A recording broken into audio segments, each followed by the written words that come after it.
As a result, while the country was moving and the world was moving on to off-budget funding, innovative modes of funding, PE firms were kicking in, pension funds were coming into this country, funds were available, experts were available.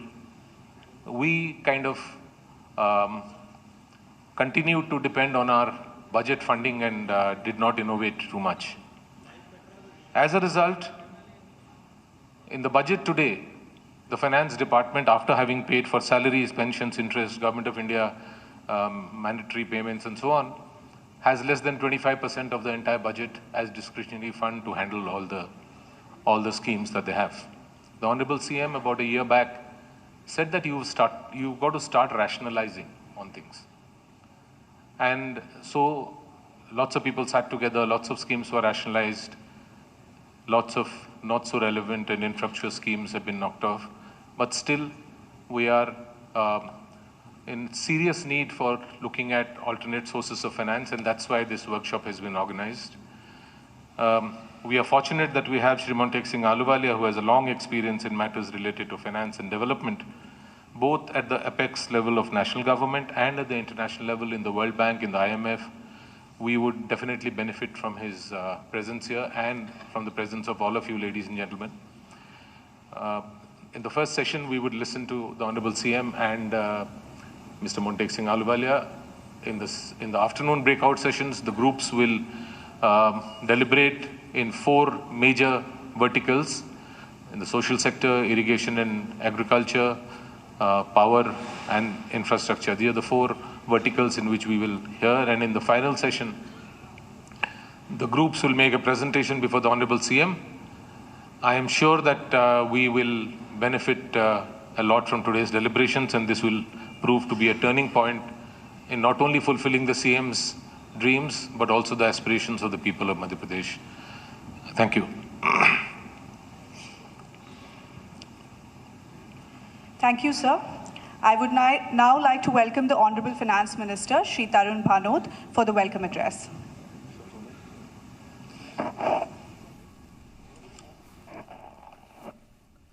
हमारे सहयोगी संदीप भम्मरकर हमारे साथ live जुड़ गए हैं, उनसे हम बात करेंगे। फोनों पर हैं इस समय हमारे साथ वो। संदीप, सबसे पहले आपसे जानना चाहेंगे, अभी तो ये पूरी बैठक शुरू हुई है, इसमें तमाम पहलुओं को लेकर चर्चा की जाएगी, क्या खास इसमें होने वाला है, बताइए। देखिए, मध्य प्रदेश में ये पहली दफा हो रहा है कि आय के वैकल्पिक साधन खोजने की कोशिश होगी। सभी विभागों को की अपनी जिम्मेदारी होगी कि वो जो परंपरागत आय के स्रोत हैं, मसलन कहीं रेवेन्यू इकट्ठा करने के लिए कहीं टैक्सेशन होता है, कहीं दूसरे स्रोतों के जरिए टैक्स हासिल किए जाते हैं और उससे सरकार का खजाना भरता है। लेकिन अब मध्य प्रदेश सरकार ये चाहती है कि सरकार आय के नए संसाधन जुटाए और जो जहां से फाइनेंस आ सकता है उसके लिए वैकल्पिक स्रोतों को तलाशा जाए। कई सरकारी जमीन है, सरकारी जमीन का कमर्शियल इस्तेमाल किया जा सकता है। कुछ विभाग ऐसे है, पीएचई जैसे विभाग जो पेयजल सप्लाई का काम करता है, क्या इनमें से राजस्व हासिल किया जा सकता है? क्या इसमें निजी कंपनियों की सहभागिता करके क्या कोई दूसरा इसमें आय के नए स्रोत तलाशे जा सकते हैं? अभी तमाम सारे डिपार्टमेंट्स हैं, उनमें उनको लेकर ये मंथन होगा। मुख्यमंत्री ने सबसे पहले अलग अलग विभागों को ये कहा था कि वो अपना एक रोडमैप तैयार करें और जिसमें पता लगाए कि आय के नए स्रोत क्या हो सकते हैं। मसलन पीडब्ल्यूडी ने एक प्रस्ताव तैयार किया था जिसमें पीडब्ल्यूडी के जो गेस्ट हाउस है, जो रेस्ट हाउस है, जिसमें सरकारी अफसर और राजनेता ठहरते हैं अपने दौरों के दौरान, इनका कमर्शियल उपयोग किया जाए, इनको प्राइवेट कंपनी को दी जाए। प्राइवेट कंपनीज इनको इस तरह से डेवलप करे कि इसमें कोई दूसरा शख्स, आम आदमी भी इसमें ठहर सके और उससे इनकम निजी कंपनी की हो और निजी कंपनी से सरकार एक टैक्स के रूप में वो राशि हासिल कर देगी। तो ये एक एडिशनल रेस्ट हाउस का कमर्शियल उपयोग किया जा सकता था। तो इस तरह से जो नई नई तरकीबें हैं वो सारी यहाँ पर सभी डिपार्टमेंट अपनी रखने वाले हैं। वित्त विभाग उन पर विचार विमर्श करेगा। तो सबसे अहम ये है कि मोंटेक सिंह अहलूवालिया ये मध्य प्रदेश ये यूपीए की गवर्नमेंट के दौरान आर्थिक सलाहकार रहे थे। वर्ल्ड बैंक में काम करने का इनका अलग तजुर्बा है। दुनिया भर की इकोनॉमी को मोंटेक सिंह अहलूवालिया ने देखा हुआ है और वो ये जानते हैं कि किसी भी राज्य को अपने आर्थिक संसाधन बढ़ाने के लिए किन किन रास्तों को अख्तियार करना चाहिए। तो उनसे भी सलाह ली जाएगी। जो तरकीबें अलग अलग डिपार्टमेंट्स ने मध्य प्रदेश में तैयार की हैं, उन तरकीबों को मोंटेक सिंह अहलूवालिया और दूसरे जो फाइनेंशियल एक्सपर्ट लोग हैं उनके सामने ये पेश की जाएगी और फिर डिस्कस किया जाएगा कि क्या मध्य प्रदेश में परंपरागत जो आय के स्रोत हैं उसके अलावा भी कोई यकीनी स्रोतों से आमदनी हासिल की जा सकती है।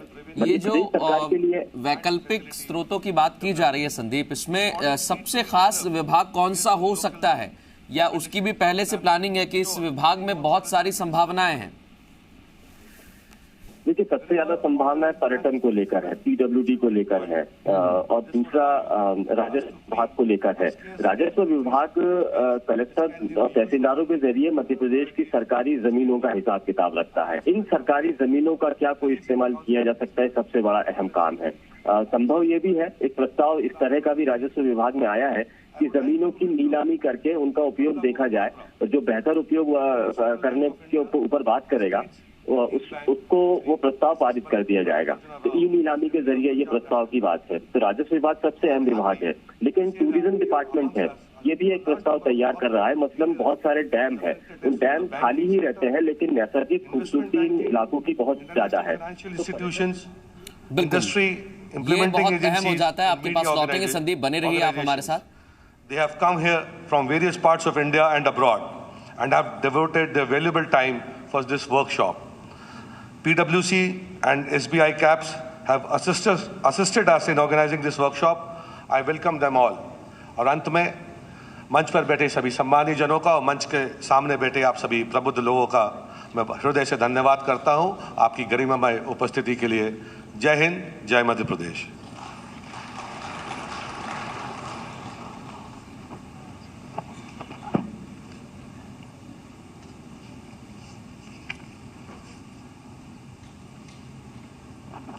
Thank you, sir. May I now request the Honorable Chief Minister, Shri Kamal Nath ji, to share his vision and give us his words of guidance on the way forward.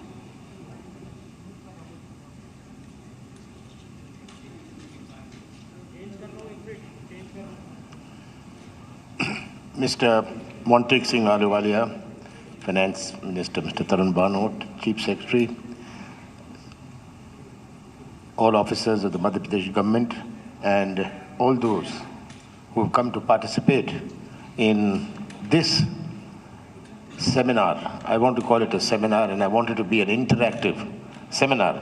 I'm delighted that Mr. Montec Singh Ahluwalia is here. I've had the privilege of working with him in many capacities, and I have in my career met many economists. Mr. Montec Singh Ahluwalia not only is an economist, what will you do with the economist who doesn't understand the economy? So he is an economist who understands the economy, and that is the most important thing. There are economists who do not understand the economy, and Mr. Montec Singh Ahluwalia, with his large experience in engaging with various sectors of the government, including in a role which changed the course of the country, the liberalization brought about in 1991 by Dr. Manmohan Singh, and thereafter the continued thrust towards transforming India by Dr. Manmohan Singh. I've been thinking of having such a workshop and seminar for some time. I'm conscious that I have no contribution to make. Let me confess that. I'm not here to make a contribution. I'm here to understand and look at the summaries which come towards the end of this seminar. We have been looking at the new challenges. The world has changed. The financial world has changed. India has changed. India's financial world has changed. We are today a country, the largest aspirational society on this planet. The youth of 20 years ago were a different kind of youth. Today's youth is a different kind of youth with different kind of aspirations. How do we address these aspirations? This will be a challenge for any government. And unless this challenge is addressed, the youth who are going to be the future of this country, are going to be the builders of this country, are not going to accept this. And many times, at all levels, whether it's a governmental, whether it's a bureaucratic, whether it's banking, don't recognize the changed India. The changed India, we have to accept. We not only have to accept, we have to adopt ourselves to it and adapt ourselves to it. In a changing financial world, how the banks have changed. We are seeing the banks, instead of becoming financial institutions, are becoming, all over the world, are becoming IT powerhouses. Banks are dictating the development of IT. And banks will be big IT companies in themselves also doing banking. That is what is going to happen in the future. So with these changes, how do we look at state finances? What are the new models of state finances? This is the challenge before us.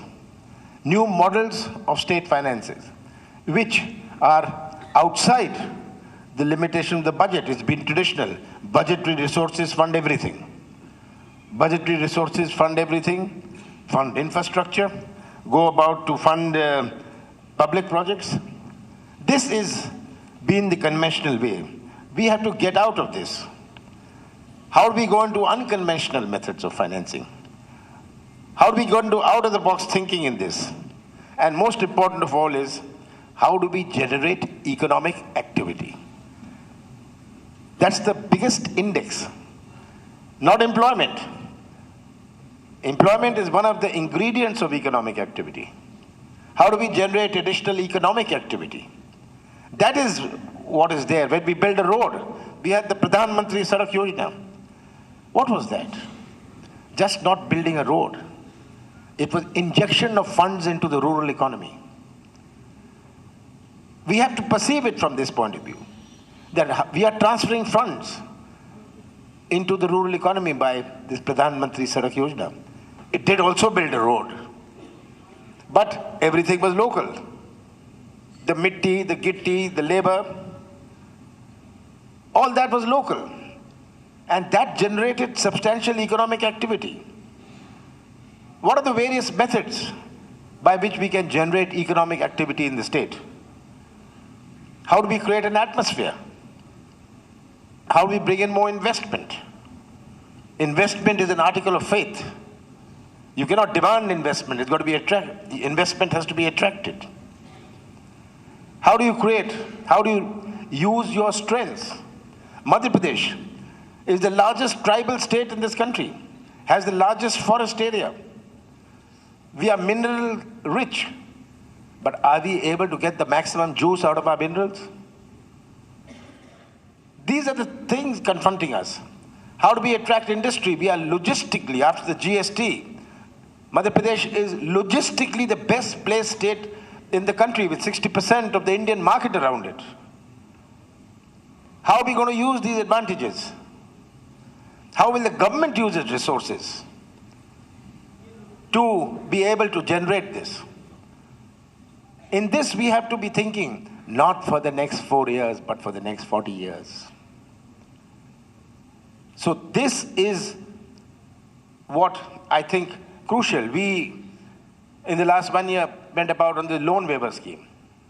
Why a loan waiver? 70% of the people in this country, people in the state, are agriculturally dependent. They're not farmers. But the kirana shop in the village, his business runs, his trade runs if the farmer has purchasing power. If he doesn't have purchasing power, how will the kirana shop run? 70% are agriculture dependent. The bazaars in our blocks, in our tehsils, run on the purchasing power generated by our agricultural sector. So there was a lot of criticism. We have a lot of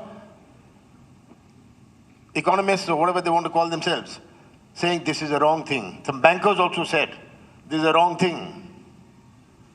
this is not the right way of doing it. It may not be the best. The best is what? To have profitable agriculture. You can't have the best, let's do the second best. That was my approach to it. How do we convert traditional agriculture into modern agriculture? How do we convert the dhoti and pajama farmer from a jean and t-shirt farmer?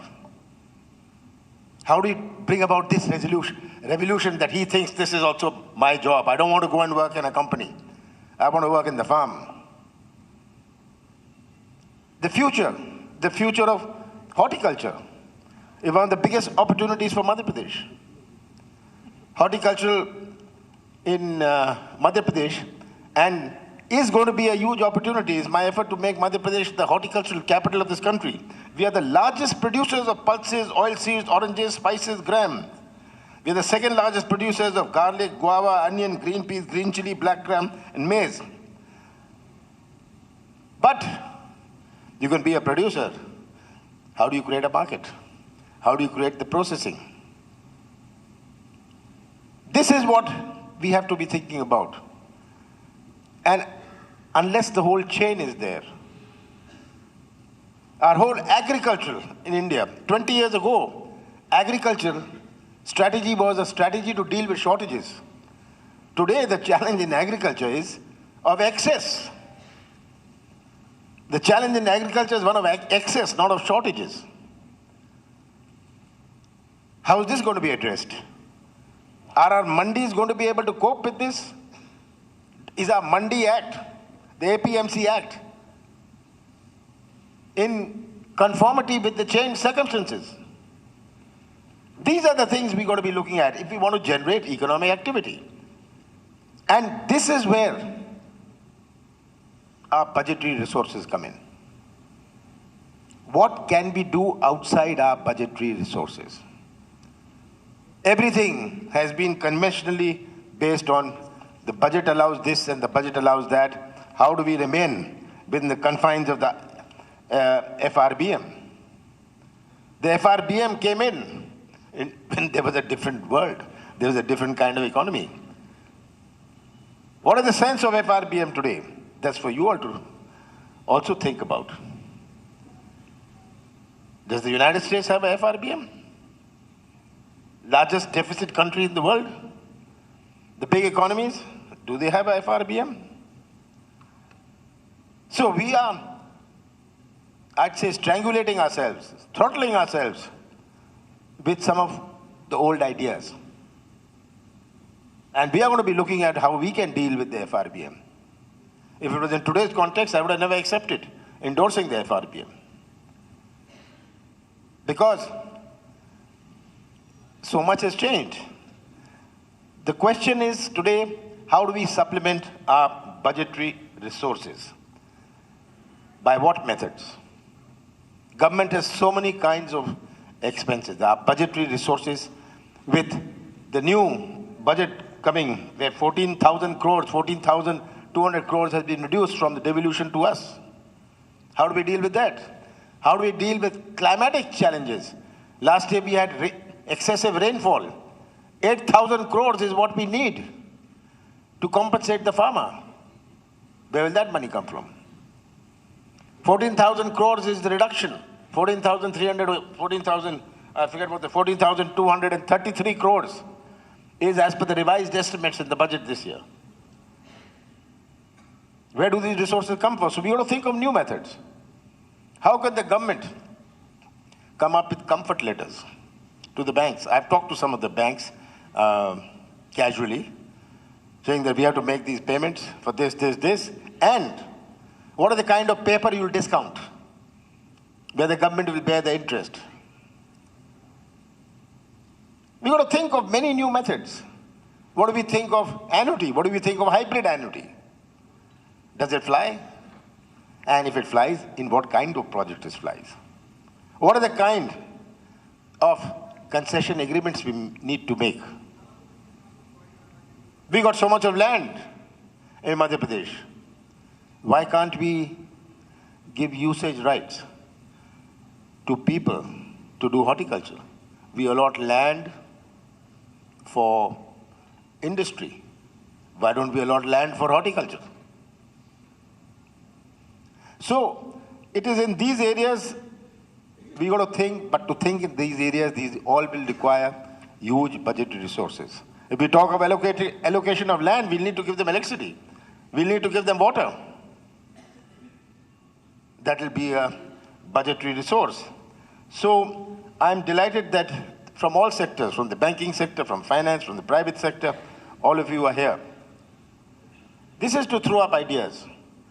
Not only throw up ideas, I would urge you all also to direct your own thinking into what is the changed India, what is the changed financial world of India.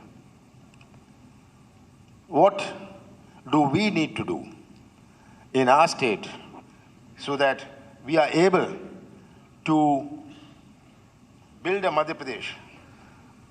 A couple of weeks ago, we released a paper, our Vision to Delivery Roadmap of 2025.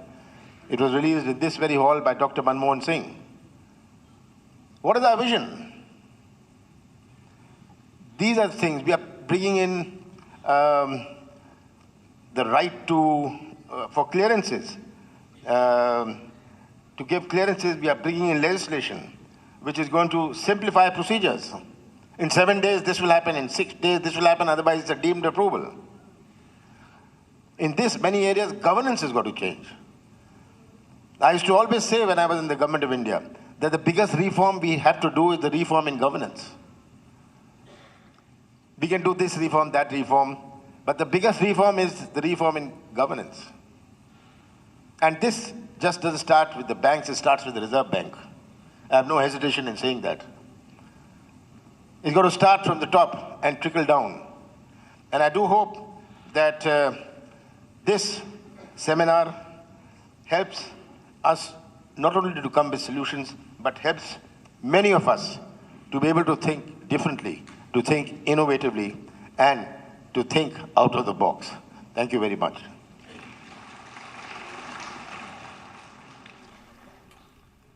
Thank you, sir. I'm sure your words will be at the heart of meaningful discussions today and pave the way for innovative ideas in governance and policy making.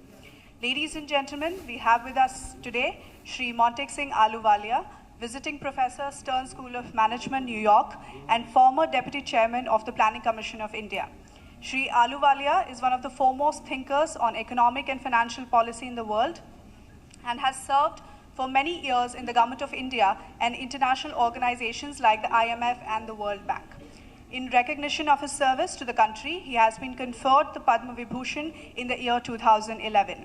I invite him to address the gathering with his words of wisdom.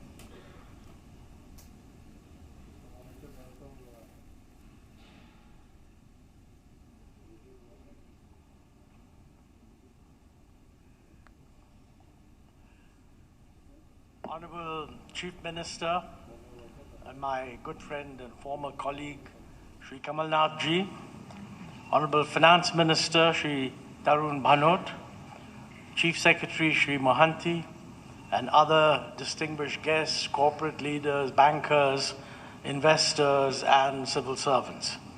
Let me first begin by saying what a pleasure it is to be back in Bhopal.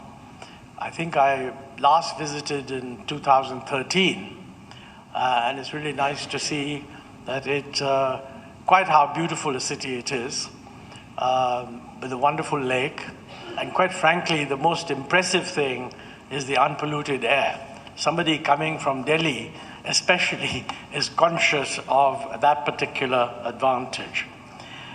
Finance Minister very kindly referred to the fact that I have written a book which has just been published and actually invited me to enlighten us about what the book says. Now, I'm not going to accept that invitation. I look forward to a separate invitation for that occasion because that'll take too much time. But I do propose to talk about the subject and some of the issues about this alternative modes of financing are actually touched upon in my book also, and you will see what I mean.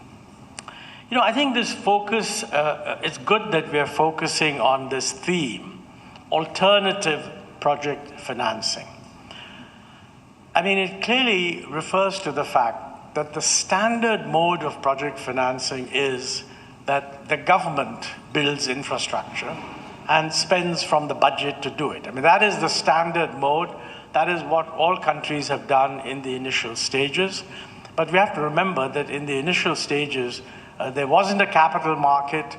We didn't have the financing instruments. We didn't have the risk reduction instruments to attract the private sector. So that was the right thing to do. But the problem is governments have limited resources. And in the old days, governments didn't have very much to do other than build infrastructure. Today, they have any number of ostensibly good things to do, which enhance welfare, education, health, supporting livelihood, rural development, water, sanitation, you name it. Now, governments cannot do all of that and also build infrastructure using budgetary money. There just isn't enough money, not in the central government, not in the state government. So quite frankly, it makes a lot of sense for any government to examine the question that if we are going to have fiscal restraints, and I think whether we like it or not, we have fiscal restraints, we ought to look at, can we get infrastructure projects built using not relying exclusively on budgetary financing. It was precisely this realization that led to the effort to push what we then called public-private partnership. I see my good friend Vinayak Chatterjee, who I cannot remember an occasion when I've spoken on public-private partnership without Vinayak Chatterjee in the audience, and he's often reminded me of all the holes in government policy. So I'm glad that he's here, and he'll be able to wind up this discussion, pointing to the many holes which I'm sure still remain.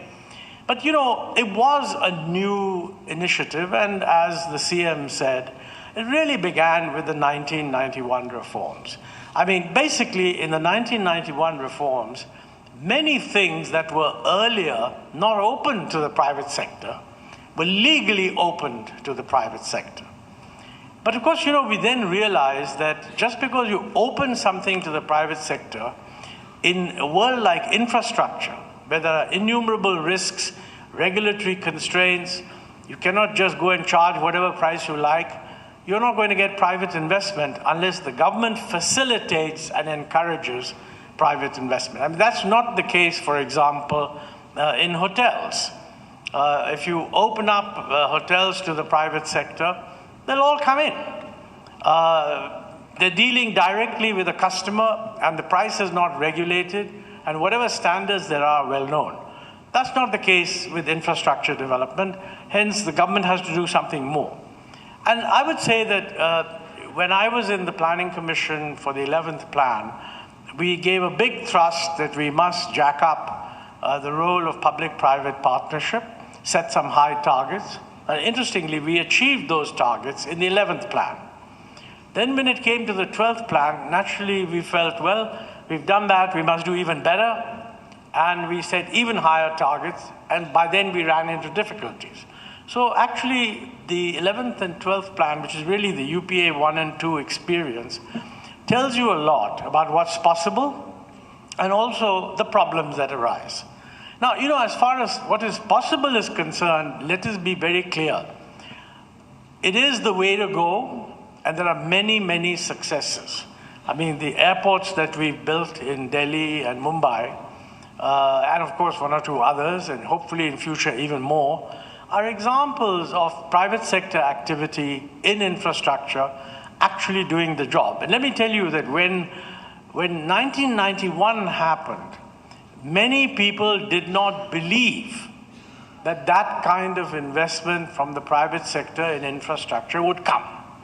I mean, today it's clearly possible. But we've also learned a lot, and that's really what I want to touch upon. See, I think there are many reasons why you can go for private investment in infrastructure. The conventional reason is the government just doesn't have the money, and that is actually what drove us. Although I think we should remember that even if the government had the money, there's a case for doing public-private partnership if you believe that the private sector will be more cost-effective in managing a project. So even if you have the money, you may get a better deal by working it through the private sector. But I'm not raising that point because I suspect that in our case, if governments had a lot of money, they would not actually go for private-public partners. They would just go and do it themselves.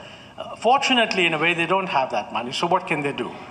Now, I think, there's a lot of work being done around the world on how can you bring investment into an area that is different from the market for cars or the market for lemons or the market for clothes and so on. And I think one of the biggest issues really, is that these are not areas where price is free. Invariably, the price that you can charge is actually regulated, and therefore the private sector has to have a pretty good idea of what it is going to be allowed to charge. These investments spread over a period of 25, 30 years or something like that. And if the degree of price regulation is not known, nobody will come forward and invest. So what kind of charge can be expected to be levied on the consumer is important. Now, the second point is that even when a charge is levied on the consumer, the fact is for a lot of infrastructure, not all, but for a lot of infrastructure, that charge cannot actually cover the costs. Nevertheless, the investment is worthwhile. And the reason for that is quite simply that the benefits of investing in infrastructure do not accrue only to the users of the infrastructure. I mean, when you build a road from A to B, you can't charge the entire cost on the fellows who use the road, because building that road opens up an entire new economy, creates many beneficiaries, some of whom may not directly even be aware that they're being benefited. So somewhere or the other, that cost has to be covered by the government. So the first point, I think, to note is that there are some infrastructure projects, like, for example, airports, seaports, etc., where by virtue